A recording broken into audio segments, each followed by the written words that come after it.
क्या बोलेंगे? Least common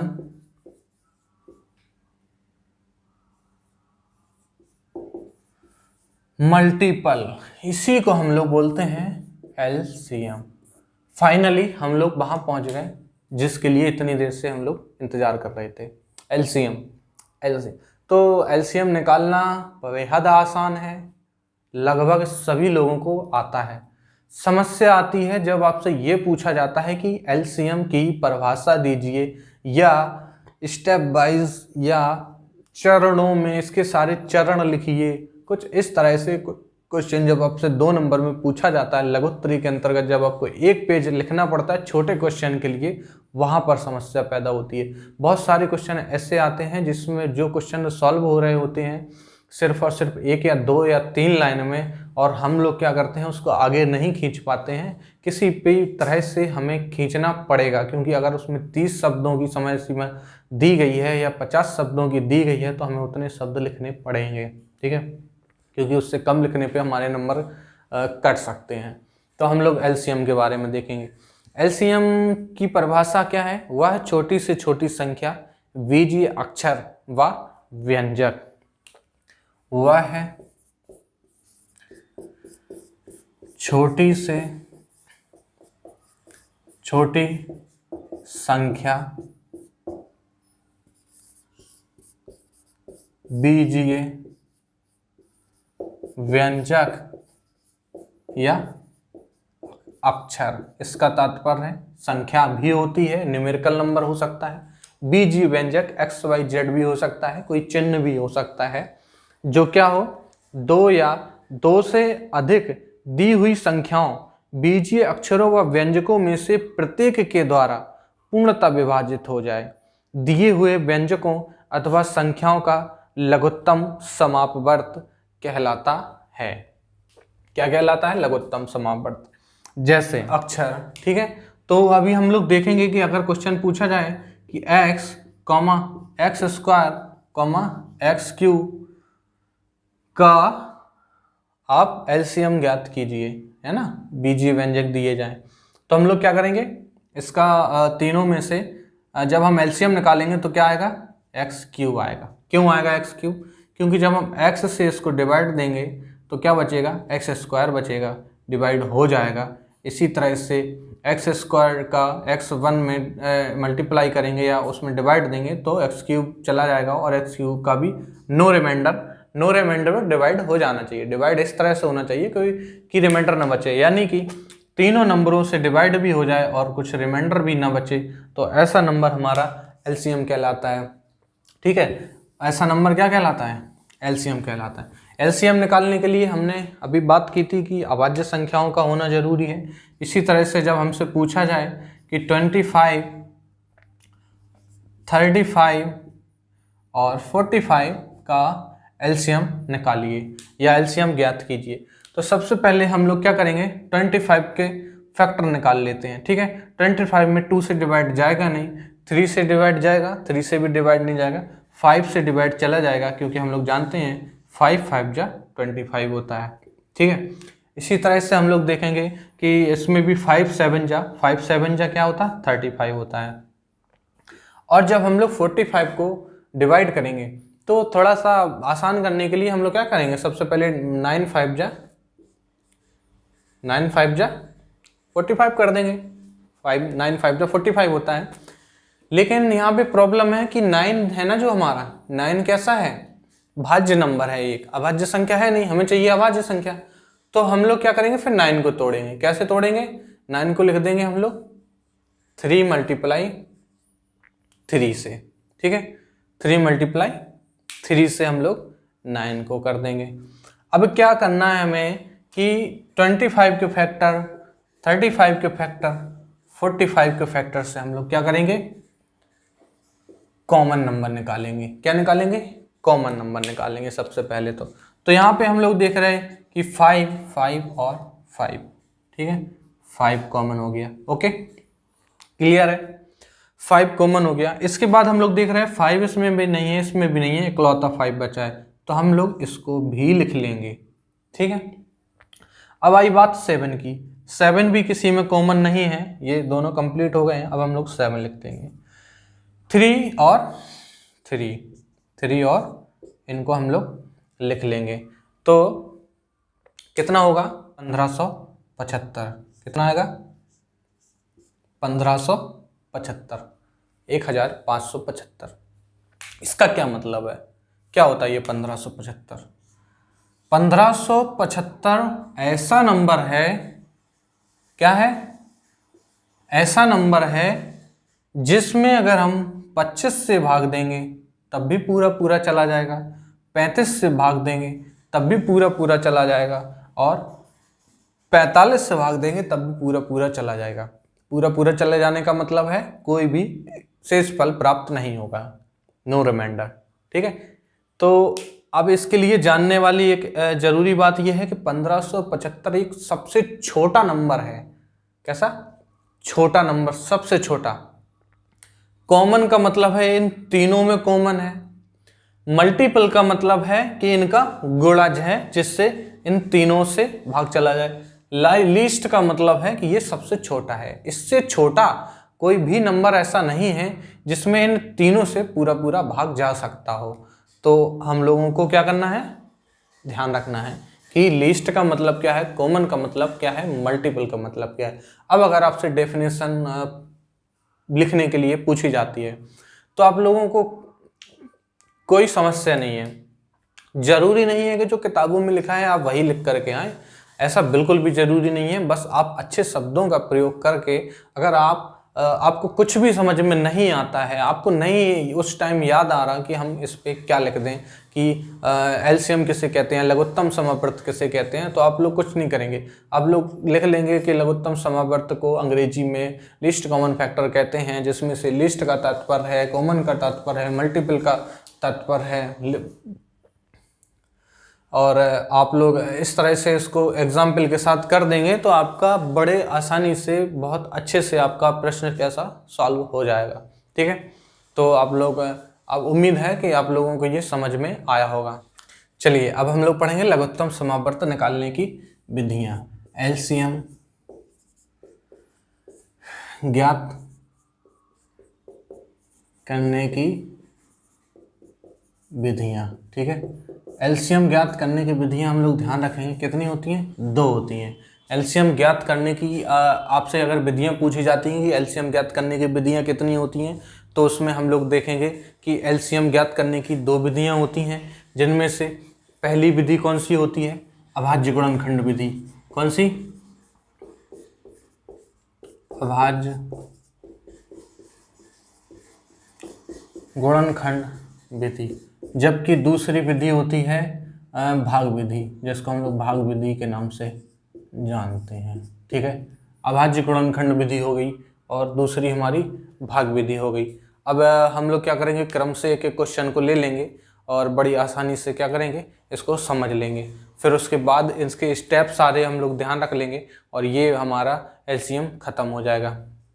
तो सबसे पहला क्वेश्चन इसमें हम लोग लेने वाले हैं कि जैसे अगर आपसे पूछा जाए कि अभाज्य गुणनखंड विधि के द्वारा 12, 9 और 25 का लासा ज्ञात कीजिए या लघुत्तम समावर्त ज्ञात कीजिए।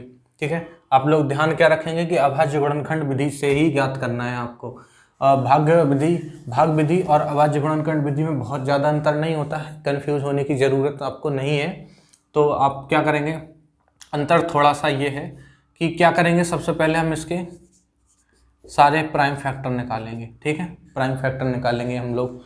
तो जो आपका चैप्टर का नाम क्या है, 3 अंकों तक की संख्याओं का लघुत्तम समावर्त एवं महत्तम समावर्त। तो यही है वो 3 अंकों की संख्याएं। इसी प्रकार से 1, 2, 3 3 अंकों तक की संख्याओं का आपसे पूछा जाएगा, हम लोग इस तरह से लिखेंगे। फिर क्या करेंगे, इनके अभाज्य गुणनखंड ज्ञात करेंगे। 12 में 2 से डिवाइड चला जाएगा, फिर क्या बचेगा, 6 में फिर से 2 से डिवाइड चला जाएगा, 3 बचेगा। 3 2 जा 6 2 जा 12। इसी तरह से 3 3 जा 9 होता है और इसी तरह से 5 5 जा 25 होता है। करना आसान है, मुश्किल क्या है, इस तरीके से करना कि स्टेप बाइज चलता है। कोई ऑप्शनल हमारा एग्ज़ाम होता नहीं है कि हमें खाली एग्ज़ाम में क्वेश्चन को टिक करना होता है, हमें एक स्टेप वाइज चलना होता है। अगर एक क्वेश्चन में 10 स्टेप की ज़रूरत है तो वो 10 सारे हमें लिखने पड़ेंगे। स्किप करेंगे तो हमारे नंबर भी स्किप कर दिए जाएंगे, ठीक है। तो हम लोग को ध्यान बस इतना हमें ये याद नहीं रखना है कि हम इसका आंसर निकाल पा रहे हैं या नहीं निकाल पा रहे हैं। हमें याद ये रखना है कि इसका आंसर जितने स्टेप में निकालना चाहिए क्या हम उतने स्टेप में निकाल पा रहे हैं या नहीं। तो हम लोग क्या करेंगे, इस तरह से एक लिखेंगे कि 12 के जो अभाज्य गुणनखंड है निम्नलिखित हैं, 9 के अभाज्य गुणनखंड निम्नलिखित हैं और 25 के अभाज्य गुणनखंड निम्नलिखित हैं। उसके बाद हम लोग क्या करेंगे, इनकी अधिकतम घातें निकालेंगे। अधिकतम घातें हम लोग देख रहे हैं यहाँ पे 2 2 बार लिखा है, 2 की पावर 2 हो गई, ठीक है। और 3 एक बार है तो 3 की पावर 1 लिख लेंगे। इसी तरह से यहाँ पे 3 की पावर 2 और कोई नंबर है नहीं तो हम लोग नहीं लिख पाएंगे। 5 और मल्टीप्लाई 5 लिखा है तो 5 की पावर क्या 2 हो जाएगी, क्योंकि 2 बार आया हुआ है 5। इसी तरह से 3 2 बार आया हुआ है तो जितनी बार आता है उतनी उसकी पावर हो जाती है। अब देखिए एलसीएम निकालने के लिए हम लोग क्या करेंगे, अधिकतम पावर लेते हैं, ठीक है। अधिकतम पावर कैसे लेते हैं, सबसे पहले 2 को हम देखेंगे। 2 यहाँ है नहीं है, कहीं भी नहीं है, ओनली क्या है एक ही बार आया है।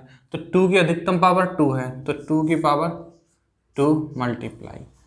अब देखिए 3 कहाँ ये है और 2 जगह है, लेकिन पावर ज़्यादा किसकी है, पावर ज़्यादा कहाँ है 2 की है ना कि 1 की है। तो हम इसको नहीं लिखेंगे, केवल इसको लिखेंगे। तो 3 की पावर 2 लिख लेंगे मल्टीप्लाई 5 के पावर 2, ठीक है। ये क्या है हमारा अभाज्य गुणनखंड निकल आए हैं एलसीएम के लिए। अब क्या करेंगे कि हम 2 2 जा 4 मल्टीप्लाई 3 3 जा 9 मल्टीप्लाई 5 5 जा 25 आ गया हमारा, ठीक है। और अब क्या करेंगे हम लोग इसका मल्टीप्लाई करा लेंगे तो करीब करीब हमारा आ जाएगा 900, ठीक है 900। तो 900 एकमात्र ऐसा सबसे छोटा नंबर है जो 12, 9 और 25 से एक साथ डिविजिबल हो जाएगा। ये थी हमारी गुणनखंड विधि, ये थी हमारी अभाज्य गुणनखंड विधि। ध्यान रखना है, अब अगर हमसे इससे पूछा जाए कि अभाज्य गुणनखंड विधि के चरण को स्पष्ट कीजिए तो हम लोग अभाज्य गुणनखंड विधि के चरणों को लिखने के लिए क्रमशः हम लोग लिखेंगे कि सर्वप्रथम उन संख्याओं को लिखते हैं जिन संख्याओं का हमें क्या करना है, एलसीएम निकालना है। उसके बाद सभी संख्याओं को क्रम से लिखने के बाद एक एक करके सभी संख्याओं के अभाज्य गुणनखंड को ज्ञात करते हैं। अभाज्य गुणनखंड को ज्ञात करने के बाद उन संख्याओं की अधिकतम घातों को ज्ञात करते हैं। अधिकतम घातों को ज्ञात करने के बाद हम लोग जो सभी संख्याओं में कॉमन है उन अधिकतम घातों को एक साथ गुणन के रूप में लिख लेते हैं और उनका गुणा करा देते हैं, जिसके बाद हमें एक जो संख्या प्राप्त होती है वो क्या होती है, उन नंबरों से डिविजिबल होती है, पूर्णतः डिविजिबल होती है जिनका हमें एलसीएम ज्ञात करना था, ठीक है। तो इस तरह से हम लोग थोड़ा सा लिख सकते हैं और इसी बात के हमें नंबर मिलेंगे, ठीक है। उसके बाद अब हम लोग क्या करते हैं, भाग विधि के बारे में जानते हैं। भाग विधि के बारे में क्या जानते हैं, सबसे पहले हम लोग एक क्वेश्चन लेते हैं 36, 24 एंड जैसे 20 का हमें क्या करना है, भाग विधि से एलसीएम निकालना है, ठीक है। अब देखो, अब इसका थोड़ा मेथड वही है पुराना वाला।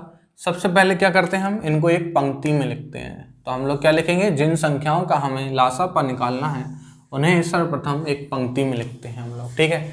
एक पंक्ति में लिखने के बाद हम लोग सबसे छोटी अभाज्य संख्या से शुरुआत करते हैं। हम देख रहे हैं कि तीनों संख्याएं सम हैं, लेकिन हमें ज़रूरत नहीं है। अगर एक भी संख्या सम होती, अगर तीनों भी सम होती कोई बात नहीं, 3 5 पे जाते हम लोग, 7 पे जाते, 13 पे जा सकते थे। लेकिन अगर हमें एक भी संख्या सम तीनों में से मिल जाती है तो हम लोग 2 से डिवाइड कर देंगे। लेकिन यहाँ पे तीनों ही सम है, आसान है। 18 2 जा 36, 12 2 जा 24, 10 2 जा 20। क्या करेंगे, एक एक नंबर का डिवाइड 2 में देते चले जाएंगे, कोमा लगा के अलग अलग, ठीक है। ये हमारी डिवाइड या भाग विधि है। इसी तरह से फिर से 2 का हम करेंगे क्या, 9 2 जा 18, 6 2 जा 12, 5 2 जा 10। अब देखिए अब क्या है, फिर से हमें विषम नंबर मिल गया, एक नंबर सम है और एक नंबर विषम है। तो हम लोग क्या करेंगे, फिर भी हम लोग 2 का ही भाग देंगे, क्योंकि हम लोग छोटे से आगे की तरफ बढ़ते हैं। 2 का देंगे, 9 में डिवाइड जाएगा, नहीं जाएगा, तो हमें क्या करना है, 9 में जबरदस्ती का डिवाइड नहीं देना है कि आप लोग 4.5 कर देंगे, लेकिन नहीं, हम लोग 9 को जैसे कि तैसा लिख देंगे। अगर डिवाइड जाता है तो देते हैं, नहीं जाता है तो हम लोग ज्यों का त्यों लिख देते हैं। 6 में डिवाइड देंगे तो 3 बचेगा, 15 में डिवाइड जाता नहीं है। देन हम लोग क्या करेंगे कि तीनों नंबर विषम आ गए हैं, है ना, तो हम लोग 2 से डिवाइड दे नहीं पाएंगे। अब क्या करेंगे, हम लोग 3 से डिवाइड कर देखते हैं। 3 से डिवाइड जाएगा तो 3 3 जा 9 होता है, 3 1 जा 3 होता है, और 5 3 जा 15 होता है। उसके बाद अब हम लोग 3 से डिवाइड देंगे तो 1 1, अब 5 में नहीं जाएगा तो 5 को लिख देंगे, बचा क्या 5, तो 5 से डिवाइड देने का क्या नीचे 1 बचेगा, ठीक है।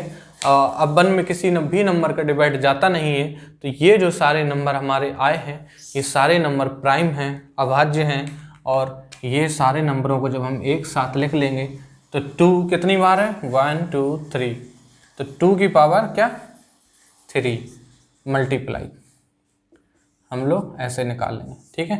3 की पावर 2 मल्टीप्लाई 5। अब क्या करेंगे, हम लोगों ने देख लिया है कि जो हमारी पावर आई हैं, फैक्ट जो हमारे मल्टीपल आए हैं, इसके गुणनखंड इसके आए हैं, अभाज्य गुणनखंड आए हैं, वो 2 की पावर 3, 3 की पावर 2 और क्या है 5 है। तो इसका जब हम लोग मल्टीप्लाई करेंगे तो 360 के करीब आ जाएगा। आप लोग क्या कर सकते हैं, इसको आंसर लिख सकते हैं, ठीक है। अब हम लोग क्या ध्यान रखेंगे कि अगर हमें इस पे से पूछा जाता है कि भाग विधि के चरणों को लिखिए, लघुत्तम समावर्त निकालने की भाग विधि के चरणों को लिखिए, तो हम लोग क्या करेंगे, जिन संख्याओं का लासा निकालना होता है उन्हें एक पंक्ति में लिख रखते हैं। फिर उसके बाद दूसरा स्टेप क्या होता है, ऐसी छोटी से छोटी संख्या से भाग देते हैं जो कम से कम एक संख्या को भाग कर दे। जो संख्या या संख्याएं उस संख्या से भाज्य हैं और भागफल जो भाज्य है उनको जैसे कि तैसा उनके नीचे लिख देते हैं। पुनः एक ऐसी संख्या ढूंढते हैं जो कम से कम एक संख्या को छोटे से छोटा ऐसा गुणनखंड हो जिससे ज़्यादा संख्याएं विभाजित हो जाएं। फिर नेक्स्ट स्टेप इसी तरह से हम लोग आगे इसको करते जाते हैं। ये क्रिया जब तक करते हैं जब तक कि पंक्ति के सब संख्याओं के नीचे 1 ना आ जाए, 1 ना आ जाए, और फिर सारी समस्त संख्याओं गुणनखंडों को गुणा करके लासा ज्ञात कर लेते हैं, ठीक है। हमने एक पंक्ति में लिखा, सारी संख्याओं को एक पंक्ति में लिख लेते हैं। पंक्ति में लिखने के बाद सबसे छोटी अभाज्य संख्या से भाग देते हैं जो किसी भी एक में भाग दे दे। तो हमने देखा कि 2 36 में भाग दे रहा है, 24 में दे रहा है, 20 में दे रहा है। अगर तीनों में से किसी एक में भी देता तब भी हम लिखते। तो हम लोग क्या लिखेंगे कि एक छोटी से छोटी अभाज्य संख्या से भाग देते हैं जो किसी भी एक नंबर में जिससे भाग चला जाए। सेकंड स्टेप, थर्ड स्टेप में हम लोग लिखेंगे कि इसी प्रकार से जब हमारा भागफल बचता है वो हम लोग भागफल को नीचे लिख करके जो संख्या में भाग नहीं जाता है वो संख्या को ज्यों का त्यों लिख देंगे। इसी तरह से क्रम को आगे बढ़ाते हैं जब तक कि सभी संख्याओं के नीचे 1 1 1 ना आ जाए। फिर उसके बाद सारे अभाज्य गुणनखंडों को गुणा करके गुणनफल प्राप्त कर लेते हैं और वही गुणनफल हमारा क्या होता है, एलसीएम होता है, लघुत्तम समावर्त होता है, ठीक है, लघुत्तम समावर्त होता है। इतना जानने के बाद हम लोग एक क्वेश्चन और देखेंगे। वह छोटी से छोटी संख्या ज्ञात कीजिए। क्या है, वह छोटी से छोटी संख्या ज्ञात कीजिए। वह छोटी से छोटी संख्या ज्ञात कीजिए जिसे 15, 18 और 48 से भाग देने पर प्रत्येक अवस्था में 3 बचे। वह छोटी से छोटी संख्या ज्ञात कीजिए जिसे 15, 48, वह छोटी से छोटी जिसे 15, 18 और 48, 15, 48 या 18 से भाग देने पर प्रत्येक अवस्था में 3 बचे। 3 बचने का मतलब हमारा रिमाइंडर 3 बचना चाहिए। ठीक है, आप समझ रहे हैं ना, राइटिंग पे मत जाना, आप क्वेश्चन को समझिए बस। ठीक है, तो हम लोग क्या करेंगे, छोटी से छोटी जहाँ भी हमें दिखाई दे जाए कि छोटी से छोटी संख्या ज्ञात करना है, तो सबसे पहले हम लोग क्या निकाल देते हैं, एलसीएम निकाल देते हैं। और एलसीएम जब आप लोग ऐसे क्वेश्चन में निकालेंगे तो सिर्फ भाग विधि से निकालेंगे, क्योंकि यहाँ पे हमसे नहीं पूछा गया है कि गुणनखंड विधि से निकालना है या भाग विधि से निकालना है, तो आसान विधि यही रहती है। तो हम लोग देख रहे हैं 15 कैसा है, 2 से डिविजिबल है नहीं है, कोई बात नहीं, 48 है डिविजिबल, 48 में हम 2 से डिवाइड कर देते हैं तो कितना आएगा, 18 में करेंगे तो 9 आएगा। उसके बाद फिर से हम देख रहे हैं 15 नहीं है यहाँ पे, 9 नहीं है, लेकिन 24 है, तो 2 से डिवाइड करेंगे, 15 को ज्यों का त्यों लिख देंगे, और 12 2 जा 24, 9 को ज्यों का त्यों लिखने के बाद अब हम लोग फिर से 2 से करेंगे, क्योंकि 6 2 जा 12 होता है, 9, फिर उसके बाद फिर पुनः हम लोग 2 से डिवाइड करेंगे तो क्या आएगा हमारा 3 आता है। ठीक है, अब देखो कि 3 से डिवाइड करने पर 5 3 जा 15 होता है, 3 1 जा 3 3 जा 9 होता है, 3 करेंगे तो 5 बचेगा, यहाँ पे 1 1 बचेगा, और अब हम फाइनली 5 से डिवाइड करेंगे तो 1 1 1 फैक्टर हमारे क्या आ गए, 1 2 3 4, तो 2 की पावर क्या है 4, 3 की पावर 2 और 5 की पावर 1।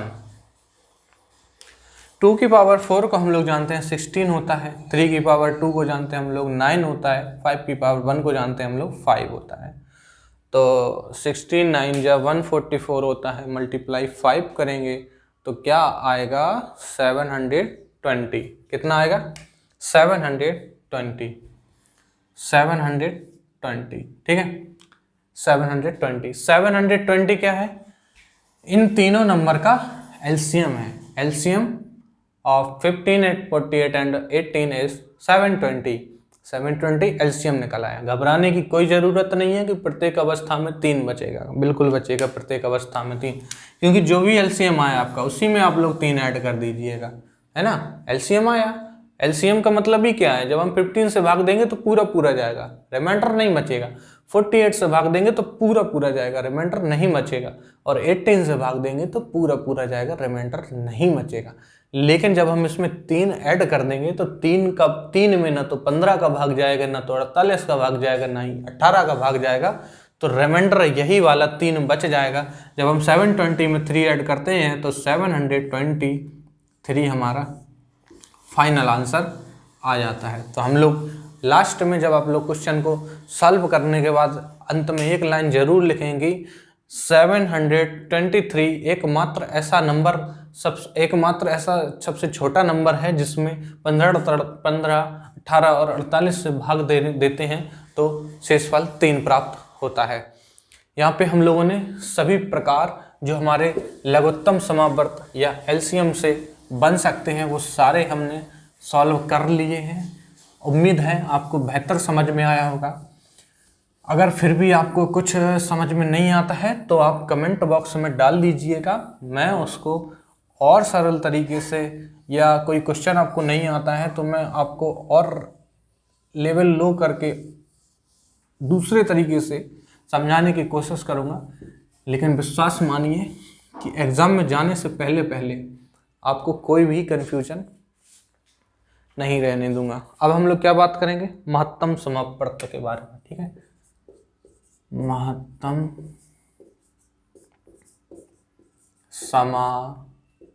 समापवर्त। ठीक है, महत्तम समापवर्त यही क्या है, हाईएस्ट कॉमन फैक्टर।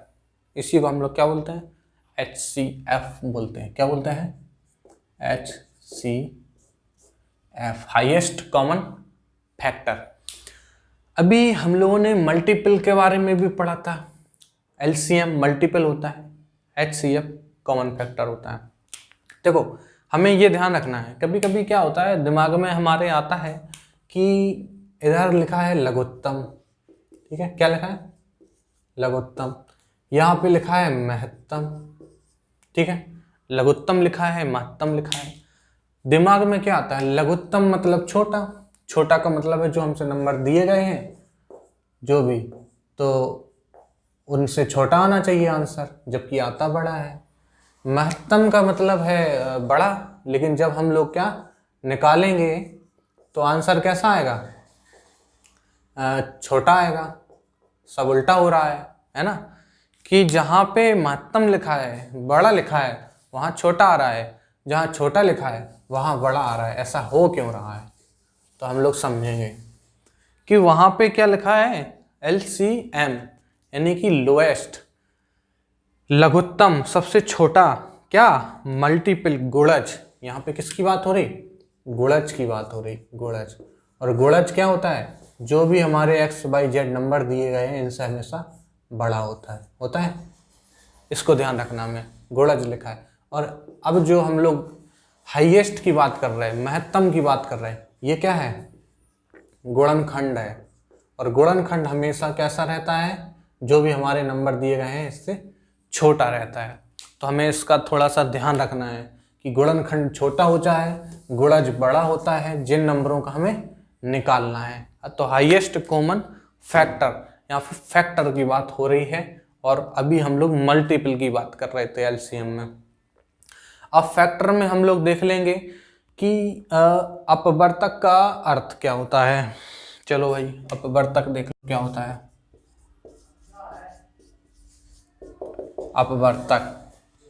अपवर्तक को हम लोग क्या कहते हैं कि जिन संख्याओं से कोई संख्या पूरी तरह विभाजित हो जाती है, उन संख्याओं को उस संख्या के अपवर्तक कहते हैं। जिन संख्याओं से कोई संख्या पूरी तरह से विभाजित होती है, हमने फैक्टर पढ़े थे, जैसे 12 है, 12 में डिवाइड देंगे तो किससे, 12 से भी डिवाइड चला जाएगा, फिर 6 से जाएगा, फिर 6 का आधा क्या होता है, 3 से चला जाएगा, लेकिन किससे, 4 से भी डिवाइड चला जाएगा, 6 के बाद 4 से चला जाएगा, 3 से चला जाएगा, 2 से चला जाएगा। तो ये सारे क्या हैं, इसके अपवर्त होते हैं। ठीक है, अपवर्त होते हैं। हम लोग इसको, हमसे बात करी जाती है किसकी, समापवर्तक की, समावर्तक।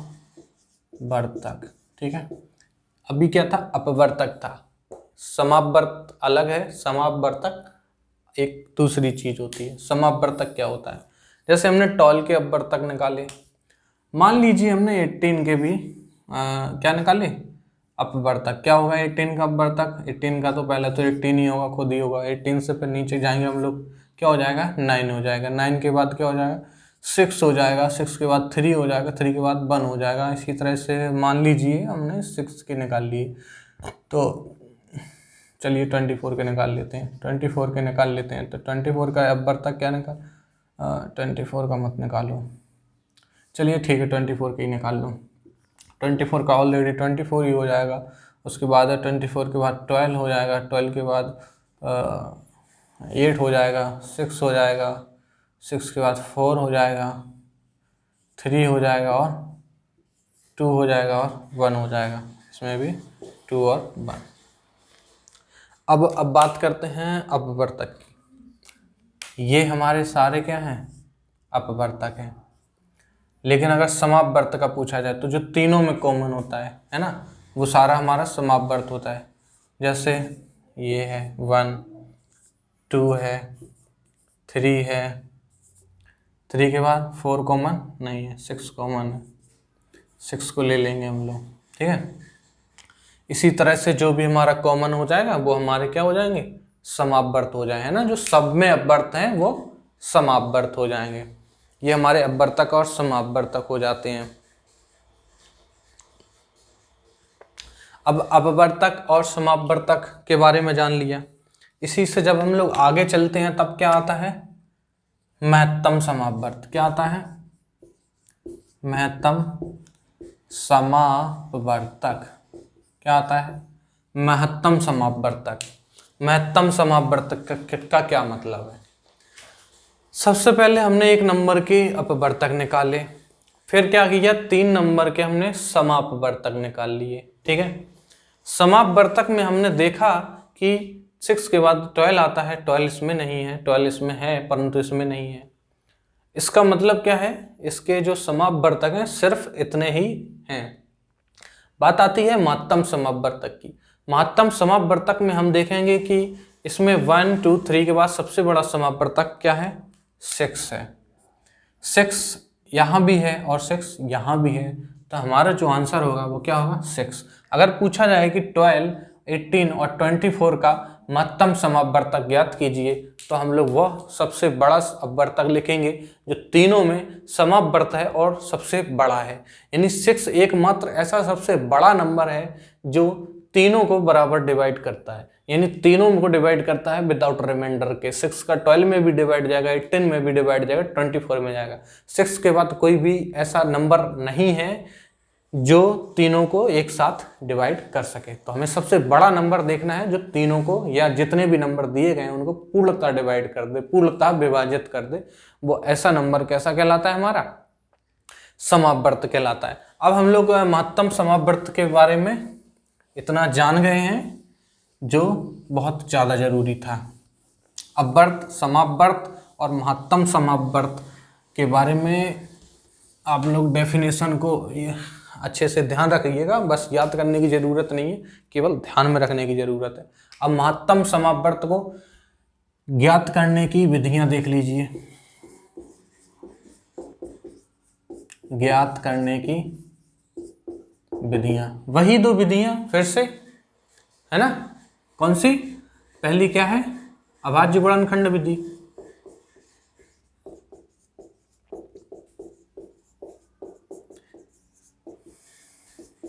और दूसरी भाग विधि।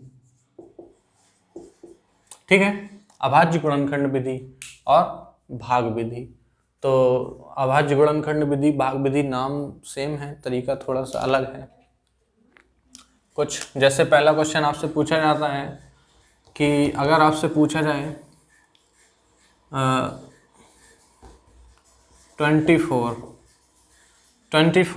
एंड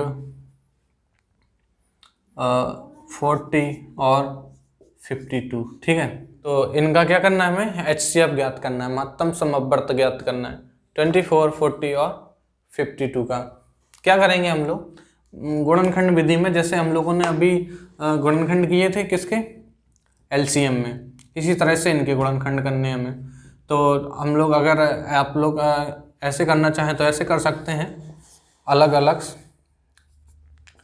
12 2 जा 24, 2 6 2 जा 12, 2 3 3 3 जा 1, ठीक है। इसी तरह से 40 के जब हम लोग करेंगे तो 2 22 10 2 5 5 1।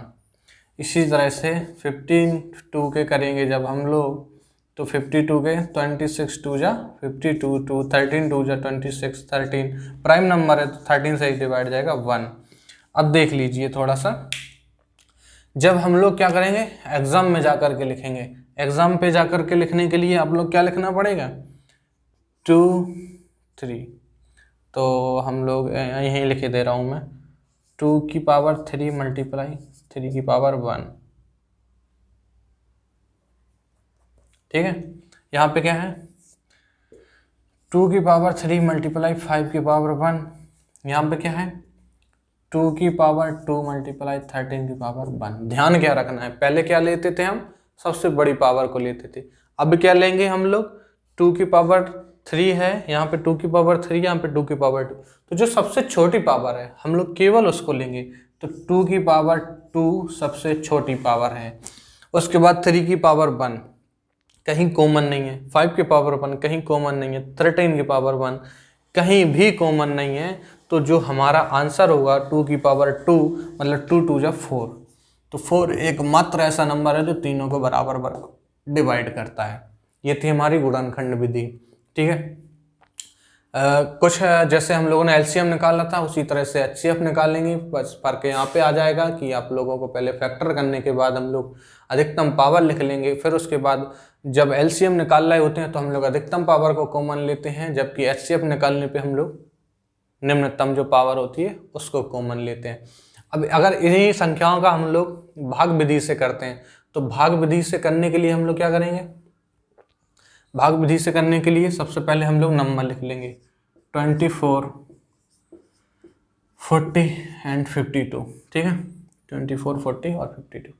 अब क्या है, आप अपनी इच्छा अनुसार कोई भी दो नंबर ले लीजिए, 24, 40 को ले सकते हैं, 40, 52 को ले सकते हैं, या 24, 52 को ले सकते हैं। मैं 24, 40 को लेता हूँ। छोटे नंबर से बड़े नंबर में डिवाइड देंगे, कैसे? 40 में डिवाइड किससे देंगे? 24 से। 24 टू जा 48 होता है, 40 से बड़ा है तो हम लोग 24 बन जा करेंगे, 24 बन जा 24, 16 बचेगा, ठीक है। अब क्या है, 24 का डिवाइड 16 में जाएगा नहीं।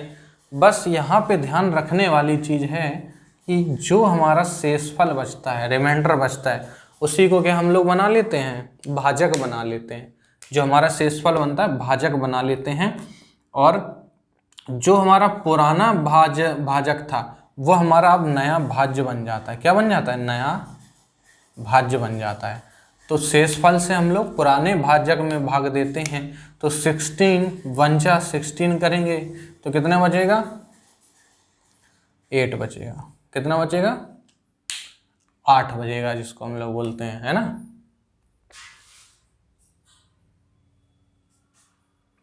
अब हम लोग क्या करेंगे, फिर से वही प्रोसेस, जो हमारा पुराना भाजक था अब वो हमारा भाज्य बन जाएगा 16, ठीक है। अब क्या करेंगे, 8 बचा है, 8 का हम लोग क्या 16 में डिवाइड देंगे, कितने में? 16 में डिवाइड देंगे तो 8 2 जा 16, ठीक, क्लियर है। 8 2 जा 16। अब हम लोगों ने क्या देखा कि 24 और 40 इन दोनों का क्या आया? HCF 8 आ गया। क्या आया? जो हमारा अंतिम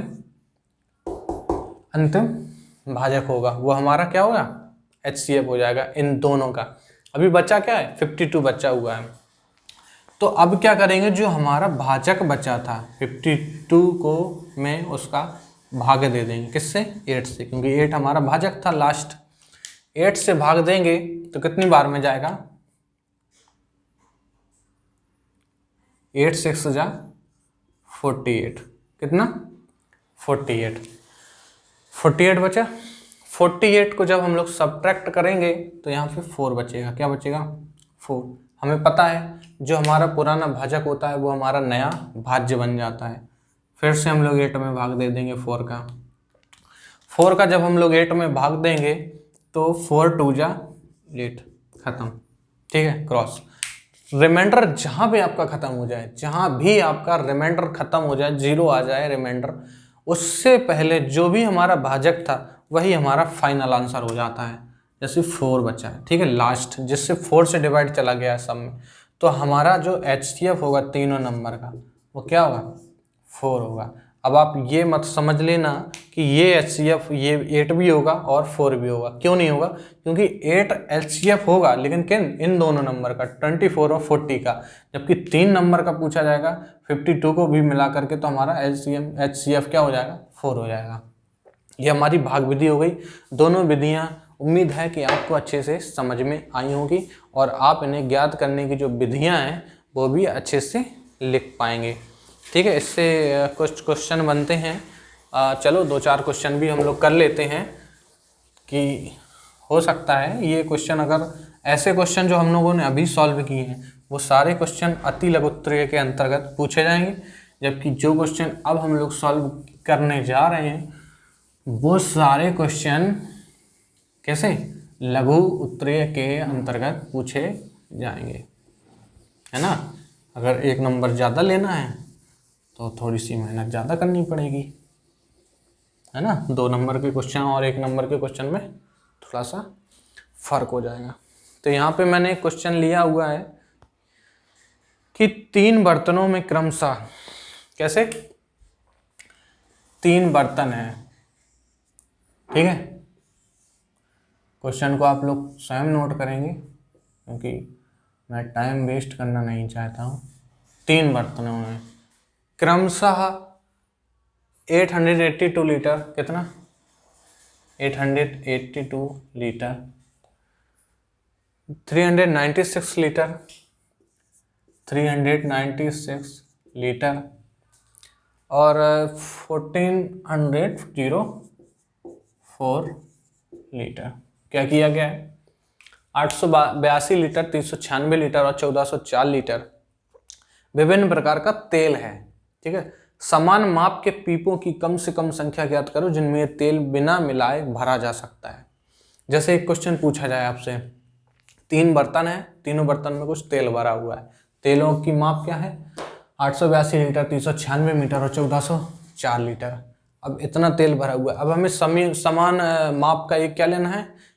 कीप लेना है ना, समान माप का क्या लेना है? ये पीप लेना है। पीप का मतलब देखा है, जो नापने वाला होता है, आपने शॉप पे देखा होगा किराना स्टोर की, जो नापते हैं, तो वो लेना है। समान माप का इससे क्या मतलब है? समान माप का मतलब है कि इस लीटर के डब्बे में से एक सबसे बड़े से बड़ा लेना, अधिकतम, है ना, जो क्योंकि आसान, जल्दी से जल्दी हम अपना काम खत्म कर सकें नाप के।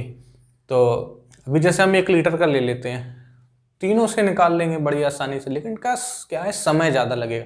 हमें ऐसा लेना है, उसी से निकालें इसमें, तो ये पूरा खाली हो जाए बर्तन, इसमें थोड़ा सा भी तेल ना बचे। इसी तरह से इसको खाली करें तो पूरा हो जाए, इसको खाली करें तो पूरा खाली हो जाए, कुछ भी रिमाइंडर ना बचे। तो हम लोग क्या करेंगे? तीनों का एलसीएम, तीनों का एचसीएफ ले लेंगे, हाईएस्ट कॉमन फैक्टर। तो वो क्या होगा? तीनों को डिवाइड कर देगा और क्या कर देगा? हमारा आंसर दे देगा निकाल के।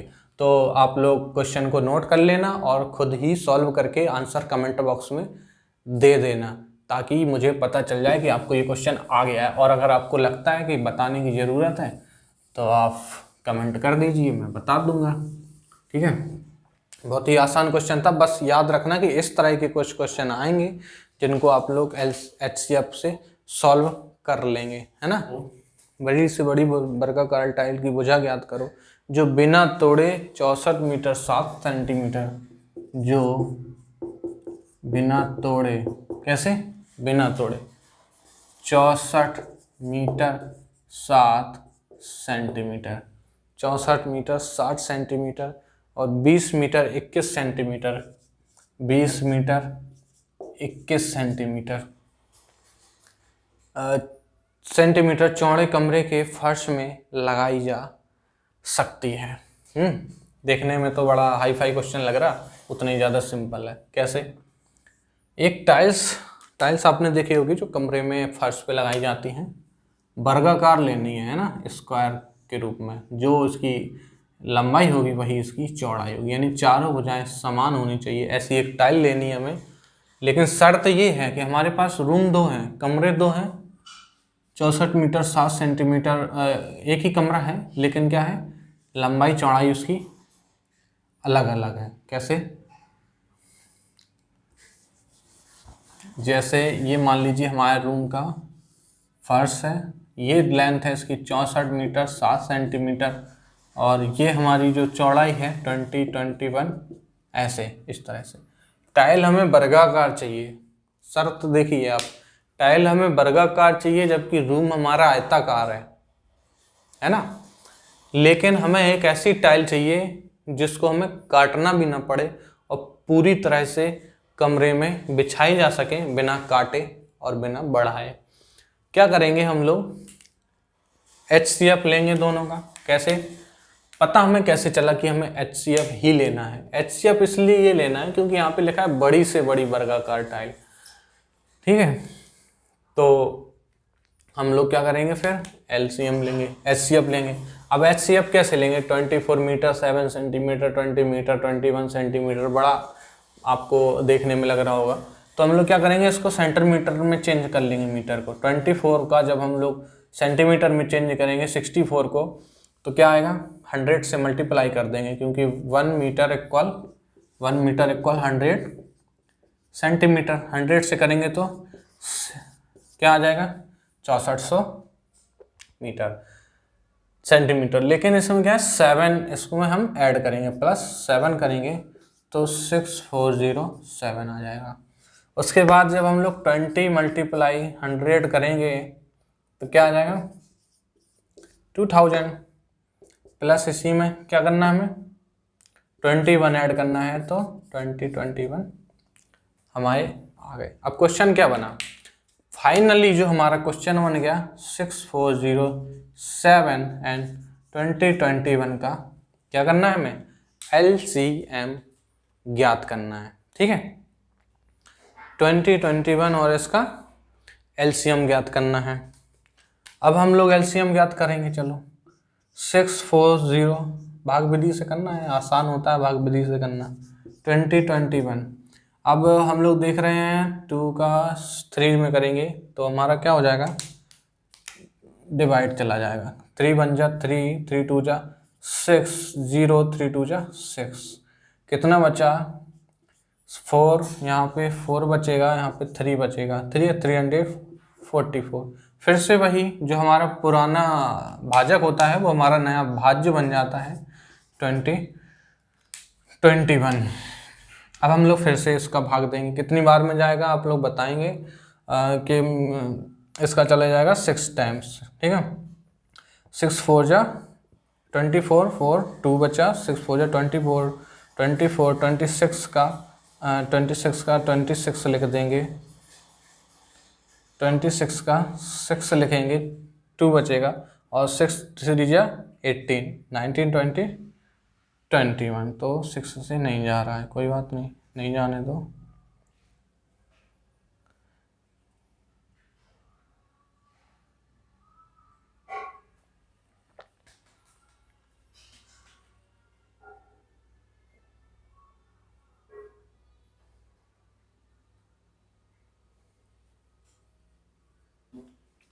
हाँ, तो ये क्या 6 से नहीं जाएगा, ये 5 से जाएगा। 5 से हम लोग डिवाइड देंगे, 5 4 जा 22, 5 4 जा 20, 22 का 2 लिखेंगे, 2 बचेगा, 5 3 जा 15 और 2 17, क्या बचेगा 1, 2 बस 2 0 और ये 301। फिर से हम लोग वही काम करेंगे, जो हमारा पुराना भाजक था वो हमारा नया भाज्य बन जाता है और हम लोग फिर से डिवाइड देंगे तो 301 बन जाए, 301 हो जाएगा। तो यहाँ पे 43 आंसर बचेगा हमारा, रिमाइंडर बचेगा।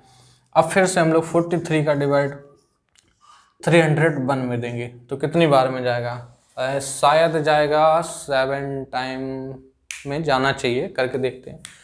तो 7 टाइम में करके देखेंगे, 7 3 जा 21, 2 कैरी, 7 4 जा 28, 90 29 30 चला गया।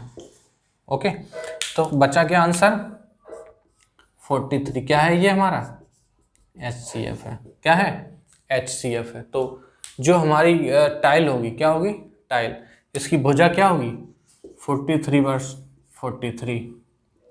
ठीक है, 43/43 की टाइल इस दोनों जो ये फर्श को पूरी तरह से कवर कर लेगी बिना कटिंग करे। ठीक है, तो ये क्वेश्चन हमारा हो गया। उम्मीद है कि आपको समझ में आया होगा, और अगर आपको कोई भी इसमें प्रॉब्लम लगती है कमेंट बॉक्स आपके ही लिए है, आप कमेंट करेंगे मैं हाजिर हो जाऊंगा। अब नेक्स्ट क्वेश्चन हम लोग देखते हैं। अगला क्वेश्चन क्या है, 100 और 110 के बीच की अभाज्य संख्याएं ज्ञात कीजिए। ठीक है, 100 और 110 के बीच की अभाज्य संख्या ज्ञात कीजिए। तो ये हमें लिख के ही करना पड़ेगा, इसका कोई मेथड नहीं होता है। 100 में हम जानते हैं डिवाइड हो जाता है, 101 में डिवाइड नहीं होता है। 103 में लिख लेंगे हम लोग, उसके बाद 107 लिख लेंगे। ठीक है, और उसके बाद 109 लिख लेंगे। ये आपको अपने ही विवेक और बुद्धि के आधार पे करना पड़ेगा। 101, ठीक है, ये 4 होते हैं। ये क्वेश्चन शायद 2016 का है, BTC में ही आपके DLED सेकंड सेमेस्टर में पूछा गया था।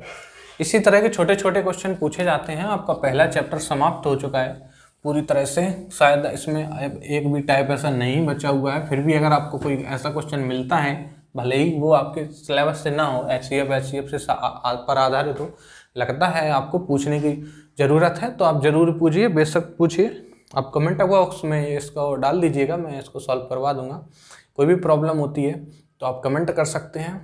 अगर आपको वीडियो पसंद आता हो तो आप वीडियो को लाइक करें, कमेंट करें, अपने दोस्तों के साथ शेयर करें जो बैक पेपर देने वाले हैं, जिनको ज़रूरत है मैथ पढ़ने की, और आप क्या करें, अगले लेक्चर में फिर से तैयार रहें, रिवीजन कीजिए। जल्दी से जल्द हम लोग अपना सिलेबस को ख़त्म करने के बाद रिवीजन कर रहे होंगे, ताकि आप अच्छे से अच्छे नंबर स्कोर कर सकें और क्या, अपनी परीक्षा को आगे बढ़ा सकें, अपनी तैयारी को आगे बढ़ा सकें। ठीक है, फिर मिलते हैं अगले लेक्चर में। धन्यवाद, शुक्रिया, thank you class, thank you.